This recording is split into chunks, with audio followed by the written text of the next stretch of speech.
Anything else other than that? No, that's it, man. It's been a quiet week for me. I know it's been a busy week for you. Yeah, I've had a jam-packed week this week. Well, you're a jam up guy. That's why. Right. So let's start small. Went to the Italian festival. I'm pretty sure you did too. I did go to the Italian festival. Like such a non-starter in regards to everything else that we spoke about off mic. Right, but I figure, get that right out of the way. Did you? Because you haven't been there in what, 19 years? Last time I was there was 1997. I'm not doing the math. If I do my gazintas, that's 25 years. Wow. Yes. I think I said I go every year unless it's raining and or it's 1,000,000,000 degrees. But it was nice. I went Sunday. You went Saturday, right? We went Saturday afternoon. We were there maybe like around like 12:30-ish. Mm-hmm. Yeah. So I went there around 2 or 3 o'clock, got something to eat, went to the comic shop, got some stuff, ran into some people I knew, and then just split. But I went down for a specific thing, and the stand wasn't there, so it upset me. Oh, no. What'd you go for? I can't remember the name of the place, the restaurant. But I would go down every year and I would get 1 or 2 slices of pizza from different places that I like that I don't normally go to, when I go for pizza. And then I want to say it was something that began with an R, but they have a double crust stuffed pizza with like ham and pepperoni and something else in it. But they had different stuffed pizza. They'd have like hot wing stuffed pizza and blah, blah. But I knew it because it had a certain look to the stand every year.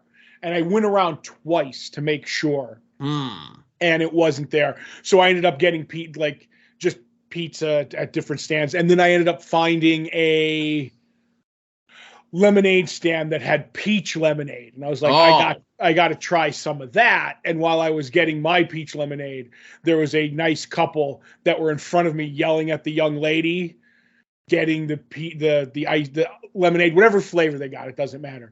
They're like, that's too much ice in my glass or in my cup. Take it out. I'm paying $8 for this. I want less ice. And the girl's like, well, I put the flavorings and stuff in it, so if I turn it over to get the ice out, you're gonna lose all that. I'm like, I have to do it again. She's like, I don't care. I want you to. I don't know how they scooped the ice out of it, but it was a whole thing. And I'm like, so I walk up. I'm like, here's my $8.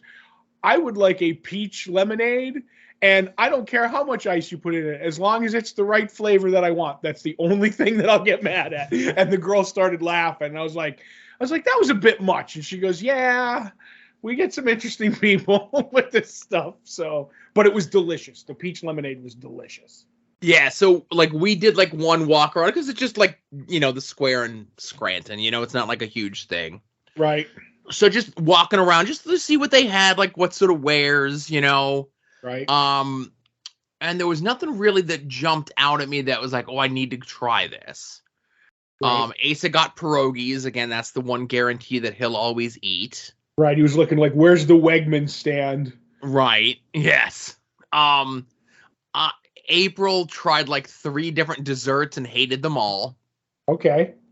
She didn't like the way like, oh, this is supposed to be more of a consistency like this, and that is supposed to be more of a consistency like that. I'm just like, I don't know what to tell you. That's the way they make them. You rolled the dice when you don't go to the places, when it comes to like, if you have a very specific thing on like cannolis or tiramisu or whatever, Right. That's not something I would take a gamble on in the first place. But if I gambled and won, I wouldn't try a new place and say, let's double or nothing it, Right. And as for cannolis, it has to be over 30 years since I've tried a cannoli. I remember not liking it being too rich and heavy. Right. So that's the thing. I'm not an Italian dessert person for that very reason. It's like too much. It feels like I'm eating lead. Yes. And the one that she went to, it wasn't like, it was more of a whipped cream consistency as opposed to a cream cheese or whatever consistency. Right. And she was like, this is terrible. I'm like, all right, whatever. But they did have a little, so the thing that I wanted to get for sure was getting a pizza Frita, right? Right. Did they have any? They did. There was tons of places that had pizza Fritas, right? Mm-hmm. There was one in particular that had it like part of their display was home of the giant pizza Frita, right? Oh, better be as big as your head, Joe. Well, what they do is they charge you, and again, for those of you who are not, northeastern Pennsylvania or don't know what the hell we're talking about, pizza Frita is essentially fried dough drowning in sugar. That's right. When it's still got the hot grease on it, the oil, you dump it in a pan full of sugar, so it sticks. So I go to the giant place, right? Mm-hmm. And their giant is just giving you like 3 pieces arranged on a plate that resemble one giant one, I guess. No, that's not the way you do it. And of the 3 pieces that they gave me, 2 were like stale. They were. Oh, they're the best when they're hot, man. Oof. So then I'm like, I threw those 2. Like I took a bite. I'm like, this is garbage. Took a bite. This is garbage. And then the other piece was good. So I go, I'm not going back to them, but I need this itch scratch. So I went to one of the other ones and I looked at them and I felt bad. And I go, can I get that one and that one? And they're like, okay, you're good. So, right. But they had another place that had like little mini sandwiches that were on garlic knots. Like garlic knots were the bread of these like little sliders. That sounds delicious. They had a variety of different ones. They had like a meatball parm one, they had an eggplant parm one, they had a chicken parm one, and then like 2 or 3 other ones that I didn't care for, but like buffalo chicken and like something else, right? Right, something spicy, yeah. Yeah, so like I got like 3 of the ones that I liked, and they were very good. Highly recommended if you get the garlic knot sliders at the Italian festival. Right, next year. But that was, so I completely forgot that I knew, like, it was one of those things where like Saturday was so long ago, and I'm like, I did something on Saturday, but I don't remember. Right. So, and the other thing that made me sad was I didn't find, because it was a missed opportunities all around. There's that word again at the Italian festival. I was looking for my Lonza sandwich. There's always a Lonza sandwich there, and I didn't have one this year. So I have to go scratch that Lonza itch somewhere else. Is Lonza like a local like shop or something? No, Lonza is a meat. It's a pork loin that's like it's cured like a Soppressata. And listen, I'm Italian, and I have no idea what you're doing. Okay, you've never heard of Soppressata? No, I know Super Sock Jose Lothario, but that's about it. All right, well, it's a meat that you cure. It's a pork loin. It's really good. Sick or something? Yeah, it's very sick. Because it was cured, get it? Right, I got it. All right, I appreciate it. I appreciate it. And is that what I sound like when I explain a joke? Yes. Good, because that's fantastic. But no, I looked for that and they didn't have it. So I know a couple of the local, like there's an Italian deli around here that carries it. So because I used to have people up in Jessup, which is like the home of the Italians around here, used to give my family Soppressata and Lonza. So I know you don't know what it is, so I'm just going to move on. All right. I don't know how to explain what it is because I don't know how to make it. I just know it tastes good. That's the best way to put it. So, but yeah, I did the Italian festival. Before that, I went and saw Jaws in IMAX, which was really great. Oh, yeah, sure. It was me and the Josher we went to see. Josh made me take a picture of him next to Mayor Vaughn in the anchor jacket on the screen, so I did that for him. And we had the whole theater to ourselves. And then 2 kids walked in. I don't know their ages. Josh told me maybe they were 14, right? Maybe a little younger. So they're sitting over the corner. And me and Josh are just kind of like whispering to each other. Not whispering. We were like kind of like, there's only 2 kids in here. Kids always ruin my experience. I'm going to talk to Josh through this. So we watched the movie, and then I went to take a piss after the movie, and the 2 kids were in the bathroom, and I wanted to talk to them just to find out, like, 1, what their age was, and 2, if they'd ever seen, like, I was curious about 14-year-olds seeing Jaws in the theater, but the voice in my head went, don't ask kids how old they are in the bathroom, and Correct. Ask them follow-up questions. And I was just like, I'm going to let this one go, take a piss, and leave. So you could have waited outside the men's room for them. What? You could have waited outside the men's room for them. Well, by the time, because I'm slow, they bounced down the steps. Gotcha. I was walking in the bathroom and they were walking out. Like we were both in the bathroom together. They were washing their hands and I went to where I had to go and they walked past me. I was like, I better just let them slip into the night. You know what I mean? Sure. But I did that. I did but did they behave themselves in the theater? They were super quiet. We didn't even know they were there. Like, gotcha. I could tell they were talking to each other, but I couldn't hear what they were saying, which is fine. And we had this super big IMAX theater, which is like in the Dixon one is like 3 times the size of any of the other theaters. And so like even us sitting in the middle and them sitting on the side, we had to be 60 feet from each other. You know what I mean? Gotcha. So it was good. I would have really liked if there was nobody there but me and Josh, because then I've only ever went to see a movie with a friend and that happened once and it was a great experience because if you do have a question, you just talk. You know what I mean? Like, right. Who cares? Blah, blah, blah. But I did that. I went to a friend's cookout and then I went for a TV, Joe. I went and I got a TV. I saw the pictures of the TV and a PS5 game or something. Yep. I went up to the Best Buy, and She-Hulk's brother wasn't there. So, okay, good. So we had to go to somebody else. The fancy gentleman Adam came with me, who said I was going to bury him on this show, but I have to say he went above and beyond helping me. So he gets a free pass for I don't know how long. I have to talk to you about how long people get free passes for something, Joe. So, yeah, we went up and I knew what I wanted. I had two basically in mind. They were both around the same size ish. I could have went up 10 inches or down 10 inches on what I was the screen size. And we talked, and he's like, this is the better TV for, like, what you're doing. And I was like, okay, it was a Samsung, which was what my last one was. So I was like, okay, and I ended up thinking, I want to go 75-inch or 85-inch. And part of me wanted to go to 85-inch because it would have been 3 inches bigger than Adam's, which is like right.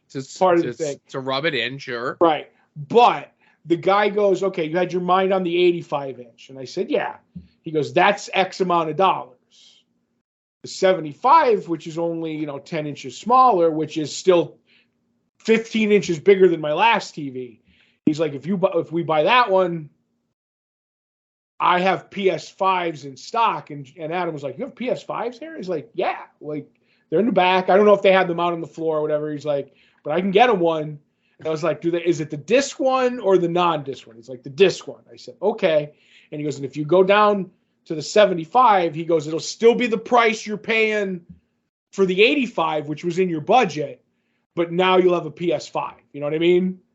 Did you really need a PS5? No, I didn't need one, but I was going to get one anyway, eventually. So while it was there, and, they are hard to come by, I was like, Oh, and I did the card thing, right? The card where everything is interest free, and with the payments, I was like, all right, I had whatever in my budget, and this all came to what I was willing to pay a month for a payment. I got a PS5, so if I want to play I play a little bit. I get each of the systems. I was gonna buy a system eventually. It was there. Adam hooked it all up for me. It's ready to go. That was the other thing. He helped me carry it in and helped me hook it up. So I'm like, whatever. I don't have to do shit is the way I look at it. Okay. What? I shouldn't have nice things, Joe? Is that what you're saying? No, you should have nice things. I just wonder, what games are we playing on the PS5 these days?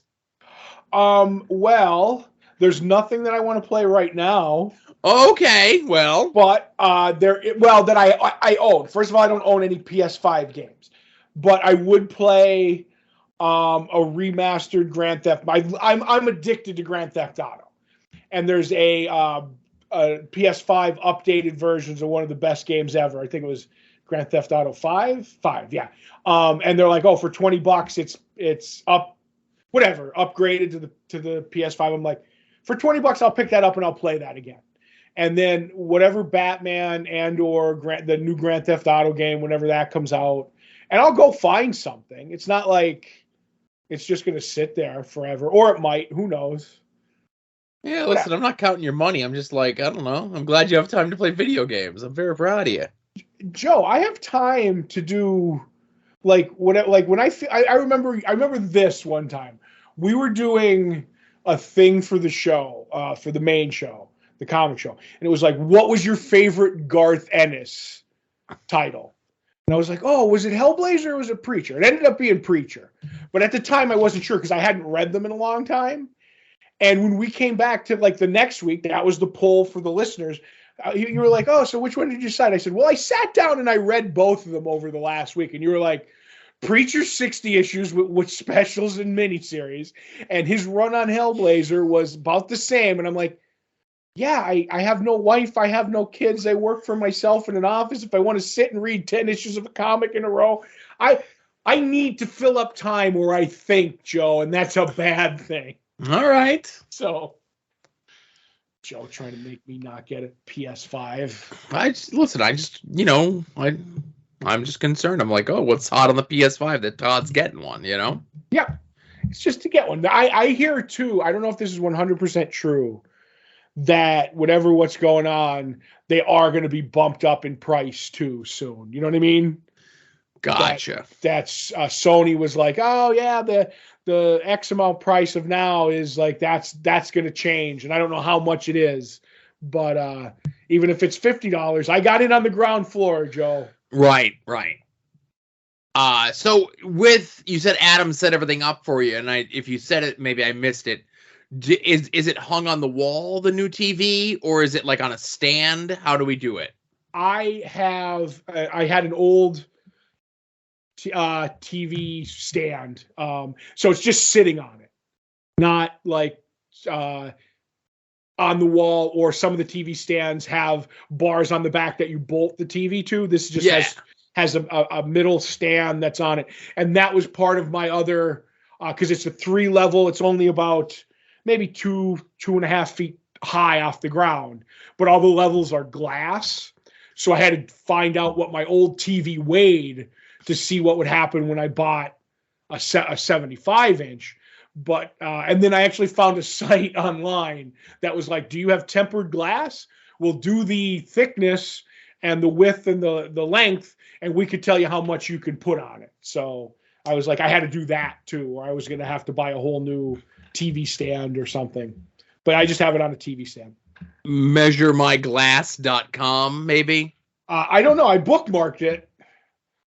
So I'm looking it up to see if I still have it, but so that helped me out. So I was worried that I was going to have to buy something new to, maybe I got rid of it, that I had to buy a new stand or something to hang it. I would never hang a TV on my walls because I have 2 rooms downstairs that eventually I swap out, like living rooms. You know what I mean? One's a parlor, one's a living room.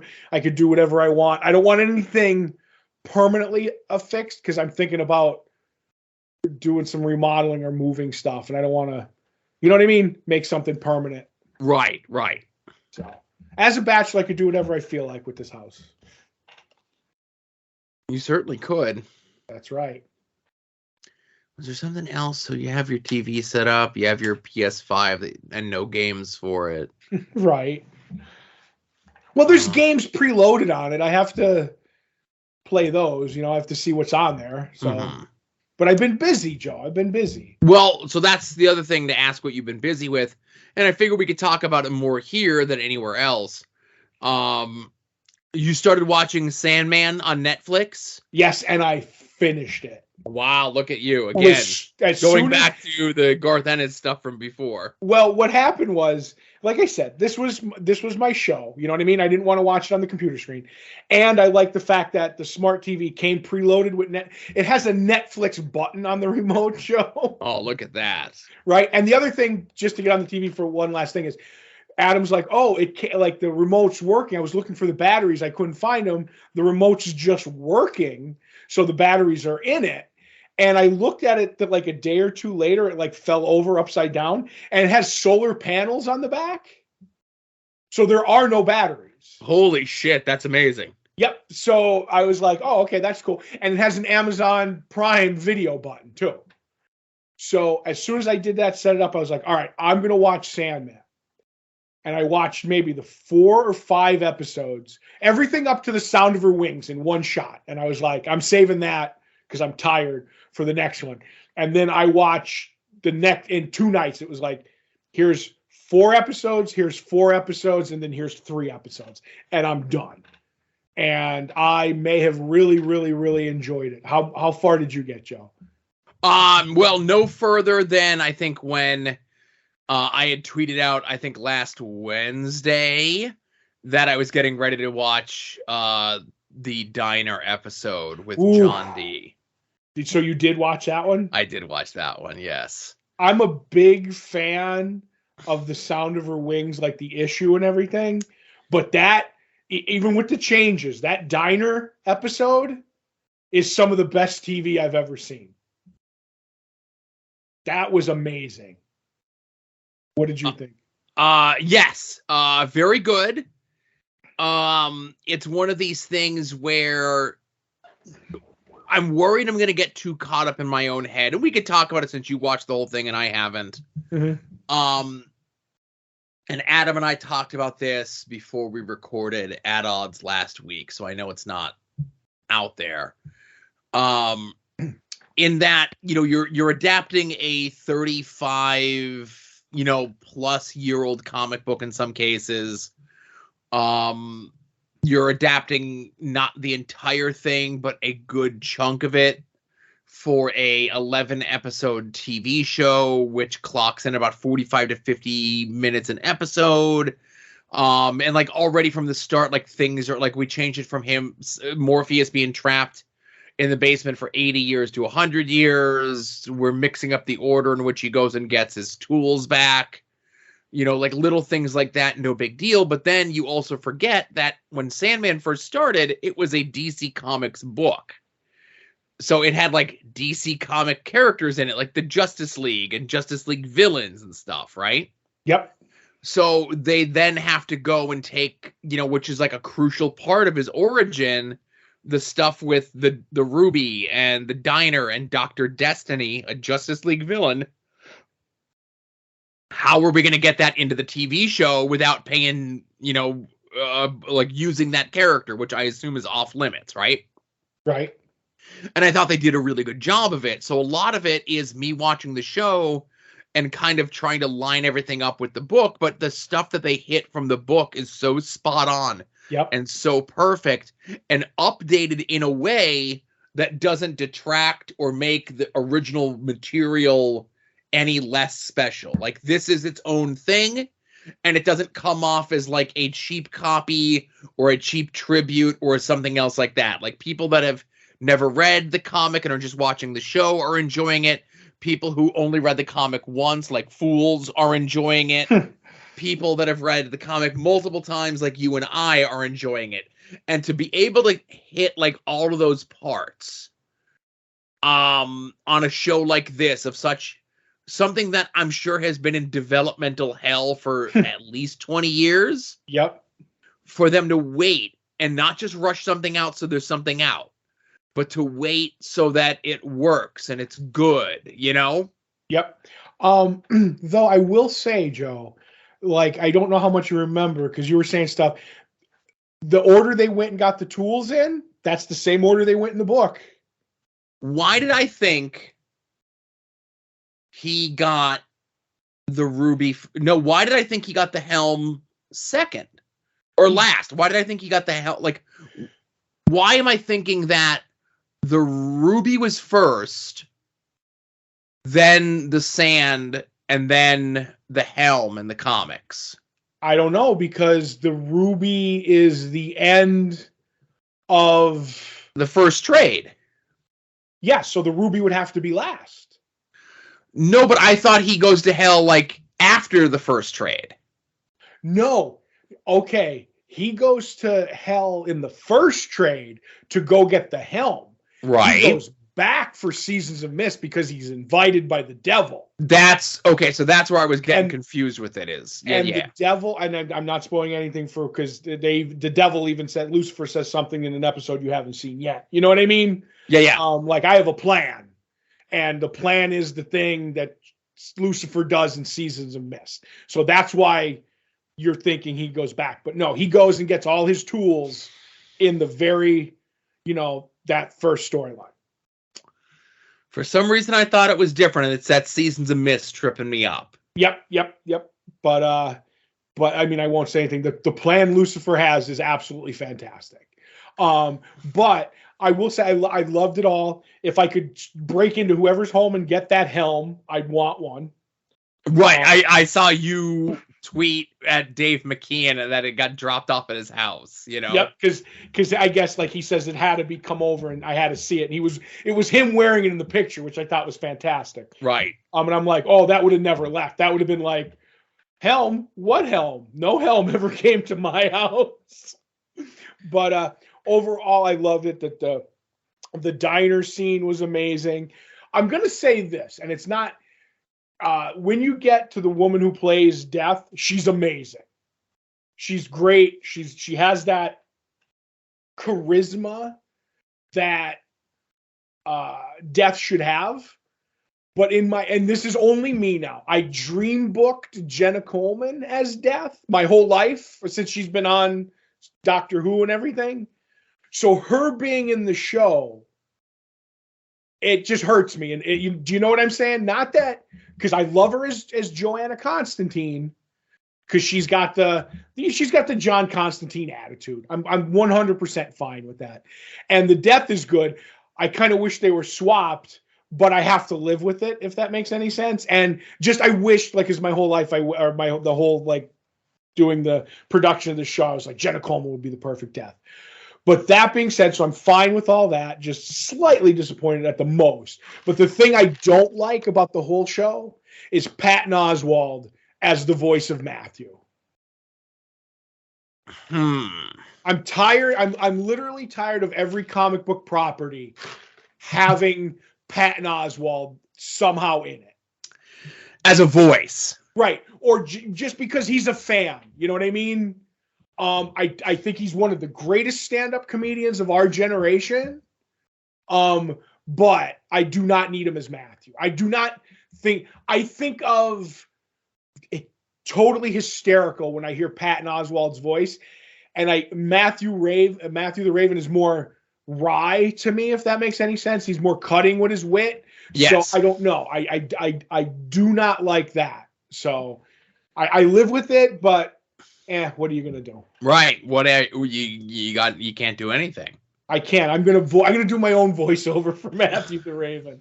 You're gonna do the no Patton Oswalt cut where you just have somebody else's voice in there. Yes. And there's one of the episodes later on does something where they have some guest voices, and I'm okay with all of those. So just not Patton Oswalt. No, not Patton Oswalt. It works for the same thing that we may have talked about on the main show with the Thunderbolt. But anyway, from Stargirl. Yeah. Well, right. Again, he has like one line, I think, in this week's episode, so it's not that big of a deal. But right, but it wasn't who it's supposed to be. But go ahead. Yeah. So yeah, I think you'll enjoy the rest whenever you get to it. Though, because it is the Corinthian's great. There is some eye stuff that I don't know if April's going to enjoy. She looked away at the end of the diner episode when the stuff happened there. Mm-hmm. And obviously with the TV show, you need like more of a driving narrative antagonist, where I don't remember from the comic books that being the Corinthian. What do you mean, the Corinthian what? The Corinthian being the driving antagonist that drives the story along.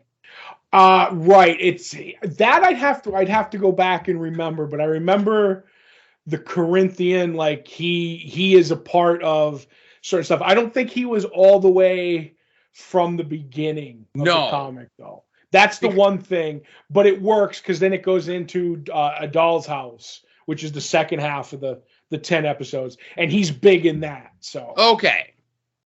And that's the thing. Like it's not one of these things where it's like, oh, well, this is wrong. Well, it's not wrong. I understand why they have to do it, and there is no real tangible villain in the Sandman books. There's like, he has adversaries, or he has people that he has disagreements with.